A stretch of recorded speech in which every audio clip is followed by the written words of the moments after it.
एक छोटा सा परिवार एक गांव में रहा करता है। उस गांव में एक छोटू नाम का लड़का, जिसकी उम्र तकरीबन 30 साल थी, और छोटू अपने परिवार के साथ रहा करता है। छोटू की बीवी थी रीमा। रीमा देखने में बेहद खूबसूरत थी और रीमा के 4 बाल बच्चे थे। 2 लड़के थे और 2 लड़कियां थी। रीमा देखने में बेहद खूबसूरत थी और छोटू के साथ सारा काम बिताया करती है और छोटू के कामों में अपना हाथ बटाया करती है। लेकिन मेरे दोस्त छोटू अपने पत्नी से बेहद खुश रहा करता है। छोटू जो था मेरे दोस्त, गांव में ही पकोड़े का दुकान लगाया करता है और उसका दुकान अच्छा खासा चला करता है। लेकिन मेरे दोस्त, एक बार छोटू के साथ ऐसी घटना घटती है जो रीमा कभी सोची नहीं थी कि पल भर में जिंदगी उजड़ जाएगी। छोटू मेरे दोस्त अपने दुकान के लिए सामान लेने के लिए मार्केट जा रहा था और मार्केट जाने के दौरान मेरे दोस्त, उसकी गाड़ी अचानक फिसल जाती है और फिसलने के बाद छोटू की मौके पर मौत हो जाती है। मौत होने के बाद मेरे दोस्त, कुछ घंटों के बाद एक खबर रीमा के पास पहुंचती है। तो रीमा बेचारी दौड़ते रोते चिल्लाते वहां तक कैसे भी पहुंचती है और पहुंचने के बाद छोटू को पकड़ पकड़ कर रो रही थी बेचारी। और ऐसा लग रहा था कि रीमा के साथ देने वाला अब कोई नहीं रहा इस दुनिया में। बेचारी फूट फूट कर रोती रहती है। कुछ घंटों तक वहीं पर छोटू के लाश के साथ रोती रहती है। जब वहां पे लोग आ जाते हैं तो क्या करते हैं कि रीमा को और छोटू को अलग करते हैं और उसके बाद एम्बुलेंस आता है। एम्बुलेंस में छोटू की बॉडी को वहां पे रखते हैं और लेकर मेरे दोस्त घर के तरफ आते हैं। लेकिन घर जब आती है छोटू की लाश, तो वहां पे पहले ही गांव के कोई लोग क्या करते हैं, थाने पर फोन कर देते हैं और सारी घटना की सूचना वहां पर दे देते हैं। छोटू की लाश अब जो ही घर आती है, उसके पीछे पीछे 5-10 मिनट के बाद पुलिस आ जाती है। जब पुलिस आ जाती है मेरे दोस्त, तो छोटू की लाश को लेके चली जाती है हॉस्पिटल में और पूछताछ करती है। वहां जो चीर फाड़ किया जाता है वहां पे ले जाने के बाद मेरे दोस्त, कुछ घंटे तक वहां पर छोटू की लाश रहती है। उसके बाद उस हॉस्पिटल से निकलती है और उसके बाद छोटू के घर पर आती है। छोटू के घर पर आने के बाद छोटू का अंतिम संस्कार किया जाता है और बेचारी जो रीमा रहती है, वो अंदर ही अंदर टूट गई थी। रीमा का साथ कोई देने वाला नहीं था और 4 छोटे छोटे बच्चे थे। एक 15 साल का लड़का था, एक 13 साल का लड़का था, एक 10 साल का लड़का था, एक 7-8 साल का लड़का था। जो भी लड़का था मेरे दोस्त, कोई ऐसा नहीं था कि जो अपने घर का जिम्मेदारी उठा सके, अपने घर का खर्चा चला सके। रीमा बेचारी सोच में रहा करती है कि मेरे बाल बच्चे का सेवा सत्कार कैसे होगा, पालन पोषण कैसे होगा। लेकिन रीमा हार नहीं मानती है, अपने आप में एक हिम्मत ले आती है और एक ऊर्जा उत्पन्न करती है। और क्या करती है कि जो जो ठेला छोटू लगाया करता था, उसी ठेले को चालू करती है।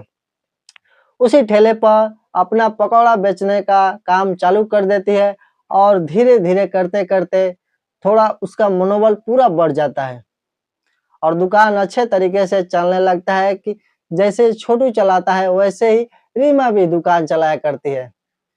लेकिन जो उसका एक बड़ा बेटा था, गोलू, गोलू अपने मम्मी के हाथ में काम बटाता है, लेकिन मन मुताबिक नहीं। जब उसका मन किया करता है तभी वो अपने मम्मी के काम में आता है हाथ बटाने के लिए, वरना अपने दोस्तों के साथ इधर उधर टाइम में काट देता है और घूमने में टाइम में बिता देता है।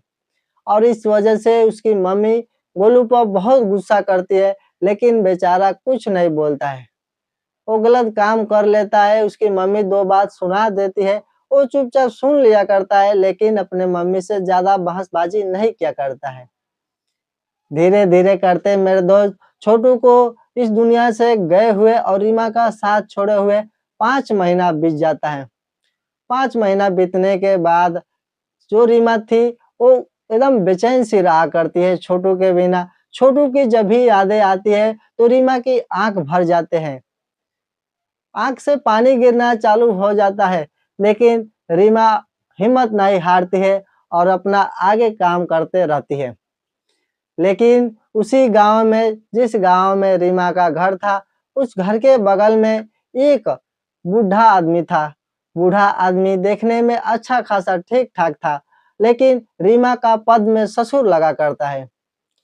और वो आता है उसके दुकान पर, और दुकान पर आने के बाद बोलता है कि बेटा, अगर तुमको कोई चीज की कमी होगी, कोई चीज की दिक्कत होगी, कोई तुमको यहाँ पर परेशान करेगा, तो तुम जरूर हमको एक बार याद करना। ये लो मेरा नंबर, तुम तुरंत फोन करना। रीमा बेचारी क्या करती है, उस बूढ़े आदमी का नंबर ले लेती है। अभी कुछ घंटे बीते थे, तब तक उस दुकान पर दो लड़के आते हैं। दो लड़के आकर रीमा से उल्टी सीधे बातें करना चालू कर देते हैं। तो रीमा क्या करती है, उस आदमी के पास तुरंत फोन करती है और बोलती है कि सुनिए, देखिए ना, दुकान पर दो लड़के आए हैं, उल्टी सीधे बातें बोले हैं। वो क्या करता है, बूढ़ा आदमी तुरंत वहां पर आता है रीमा के दुकान पर, और रीमा के दुकान पर आने के बाद रीमा के सपोर्ट में खड़ा होता है और दोनों लड़कों से बातचीत करने लगता है। बातचीत इतना बढ़ जाता है मेरे दोस्त कि दोनों लड़के झगड़ा करने पर चालू हो जाते हैं। लेकिन वो आदमी हार नहीं मानता, क्योंकि उस दुकान से थोड़ा ही दूर पर घर था। वो क्या करता है, अपने बेटों को फोन कर देता है, और उसके बेटे गांव के कुछ लड़कों के साथ आते हैं और दोनों लड़के को अच्छा खासा खातिरदारी करते हैं और मारते हैं और भगा देते हैं। और जब रीमा इतना सब कुछ देखती है तो बहुत खुश होती है उस आदमी पर। जनार्दन तो यही चाहता है मेरे दोस्त कि रीमा कैसे भी मेरे से बात किया करे, क्योंकि अब इसका पति नहीं है। अब इसका जो चीज चाहिए वो हम इसको देंगे, यही चाहता है। जनार्दन तो यही चाहता है कि रीमा बात करना चालू करे, और जनार्दन ये सब षड्यंत्र खुद रचा था। उसके दुकान पर उसको नंबर देने का, उसके दुकान पर दो लड़के बुलाने का, ये सब करा धराया सब जनार्दन का था। सब मिली-जुली सरकार थे। वो दोनों लड़के आए थे, वो जनार्दन ही दुकान पर भेजा था रीमा को छेड़खानी करने के लिए। और छेड़खानी वो आकर करते हैं, और यहाँ जनार्दन आता है और अपना बाहुबली वाला रोल दिखाता है, और इस वजह से वो रीमा उस जनार्दन पर फिदा हो जाती है। और कभी-कभार रीमा क्या करती है, उस जनार्दन से बात किया करती है, और बात करते-करते कुछ घंटे तक बात हो जाता है और समय का पता नहीं चलता है। जब समय का पता नहीं चलता है मेरे दोस्त, तो वो अपने घर पर बुलाया करती है, उससे के साथ टाइम बिताया करती है। लेकिन जो उसके लड़के थे, इन सबों को अच्छा नहीं लगता है कि उसकी मम्मी किसी अनजान, किसी बगल वाले को घर पर बुलाया करती है और बैठाया करती है। लेकिन वो रीमा अपने बेटों को समझाती है कि बेटा, ये दादाजी हैं और हम लोग का सेवा सत्कार अच्छा तरह से करेंगे, कोई कमी नहीं होने देंगे।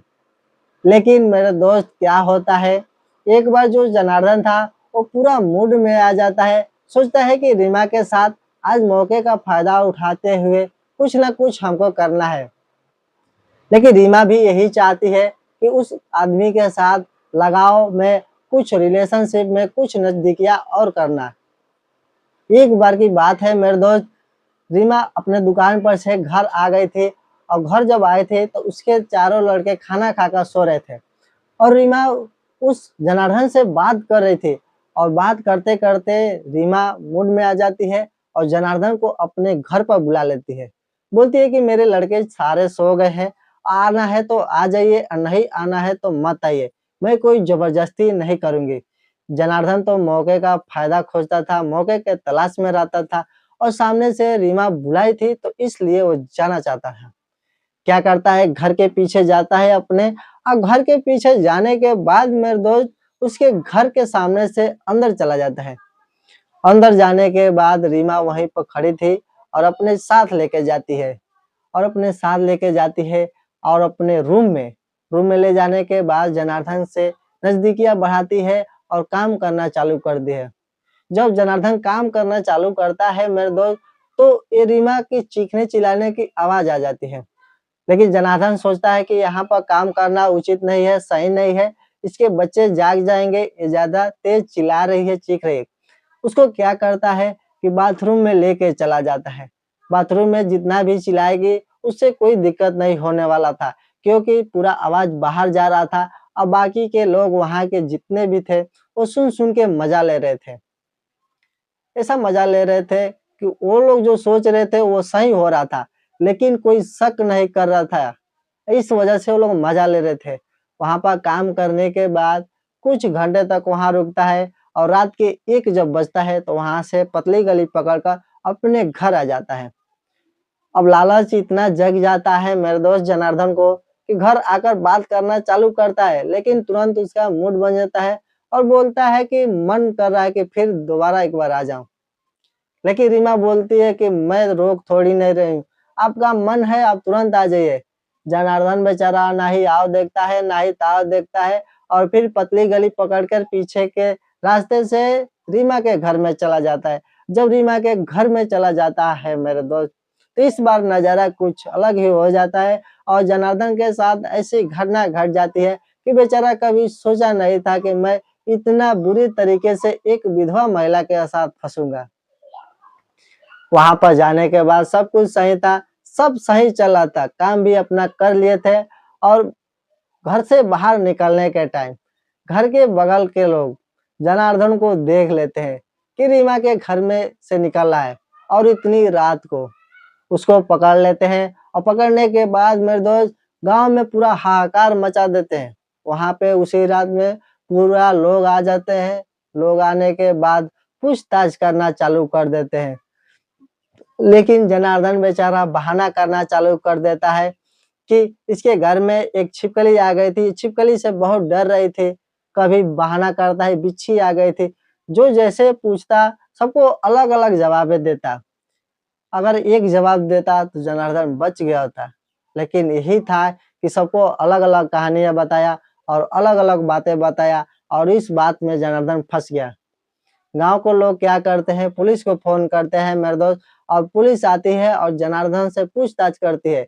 लेकिन सच्चाई जाने बगैर क्या करती है, जनार्दन को और रीमा को उठाकर लेके चली जाती है।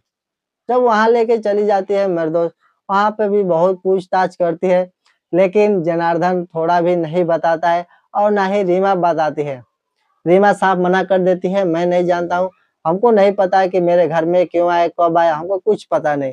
जब बाहर मैं निकली तो देखी यहाँ पे लोग इकट्ठा हैं और आवाज़ें ज़्यादा सुनाई दे रही थी, तब हमको पता चला। लेकिन सब खेला रीमा का था, सब कुछ जाना करती है, सब कराया-धराया उसी का था, लेकिन वहाँ पर कुछ नहीं बताती है। पुलिस क्या करती है, अपने हिरासत में रखती है और जाँच की कार्रवाई करती है। तो दोस्तों ये वीडियो बनाने का मकसद किसी के भावनाओं को ठेस पहुंचाना नहीं था, बल्कि आपको जागरूक और संचेत करना था। अगर मेरे दोस्त ऐसा ही वीडियो देखना पसंद करते हैं तो प्लीज हमारे चैनल को सब्सक्राइब कर लीजिए और एक प्यारा सा कमेंट करके बताइए कि आप ये वीडियो कहाँ से देख रहे हैं।